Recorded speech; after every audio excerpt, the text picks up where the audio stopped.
Tenemos que delta de SB es igual a menos alfa por el volumen por delta de P. Tenemos que este es el valor de alfa, que es 3,04 por 10 a la menos 4 Kelvin a la menos 1 por el volumen, que es 18 centímetros cúbicos, por el delta de P, que es 50 menos 1 atmósfera. Reemplazando los valores y haciendo las conversiones correspondientes, tenemos que delta de SB es igual a menos 0,072 joules sobre Kelvin. Delta de S total corresponde a delta de SA más delta de SB.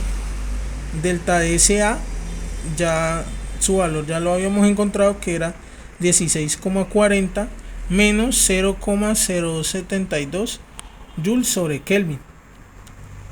Esto me da a dar un total de 16,37 joules sobre Kelvin, que es el valor correspondiente al delta de S. Para el problema 3 tenemos los siguientes datos. Tenemos el delta del tampía de vaporización del benceno, que es igual a 30,72 kilojoules sobre mol, a una temperatura de ebullición de 80,09 grados Celsius.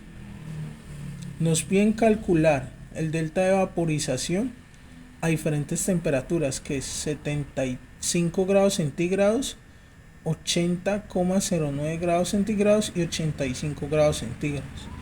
Nos dan el CP del benceno líquido, que es 136,3 joules sobre mol Kelvin, y el CP del benceno en estado gaseoso, que corresponde a un valor de 82,4 joules sobre mol Kelvin.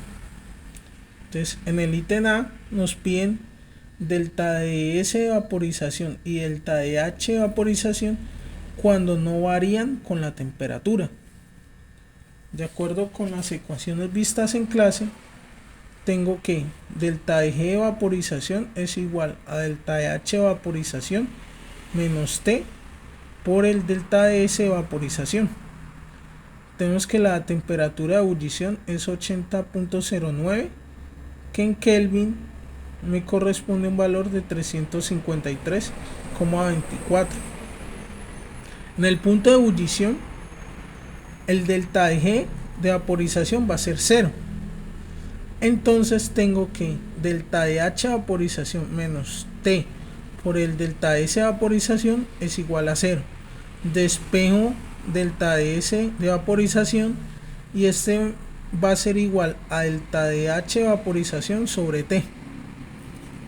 Con los correspondientes números, que acá tenemos el dato de delta de H de vaporización y la temperatura, obtengo que el delta de S de vaporización va a ser igual a 0,087 kilojoules sobre mol Kelvin. Ahora ya tengo el delta de S de vaporización. Ahora puedo proceder a hallar los delta G de vaporización a las diferentes temperaturas que me piden. Entonces el primero va a ser a la temperatura de 75 grados Celsius. Hago la conversión a Kelvin, entonces sería 348,15 Kelvin. Tengo que delta de G de vaporización es igual a la capacidad calorífica del benceno menos T, que es la temperatura a la que yo voy a hallar el delta G de vaporización, por el delta de S de vaporización. Esto me va a dar un valor de delta G de vaporización a 75 grados, me va a dar un valor de 0,431 kilojoules sobre mol.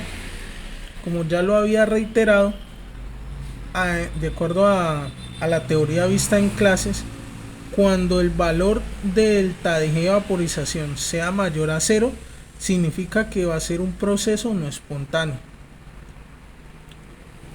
Ahora voy a hallar el delta de G de vaporización a 85 grados, que en Kelvin es 358,15 Kelvin.